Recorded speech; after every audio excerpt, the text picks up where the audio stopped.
اگر آپ کو بتایا جائے سال میں ایک دن ایسا ہے جس میں اللہ تعالیٰ لاکھوں لوگوں کو جہنم سے آزاد کر دیتے ہیں، 2 سال کے گناہ معاف کر دیتے ہیں اور آسمان کے دروازے دعاؤں کی قبولیت کے لیے کھول دیتے ہیں، تو کیا آپ اس دن کو نارمل دنوں کی طرح گزاریں گے؟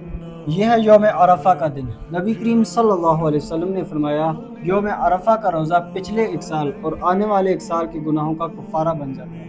اور نبی کریم صلی اللہ علیہ وسلم نے فرمایا، اللہ کسی دن اتنے لوگوں کو جہنم سے آزاد نہیں کرتے جتنے یوم عرفہ کے دن کرتے۔ یہ وہ مبارک دن ہے جس میں اللہ تعالیٰ نے فرمایا، الیوم اکملت لکم دینکم، آج میں نے تمہارے لیے تمہارا دین مکمل کر دیا۔ اور نبی کریم صلی اللہ علیہ وسلم نے فرمایا، خیر الدعا دعا یوم عرفہ، بہترین دعا یوم عرفہ کی دعا ہے۔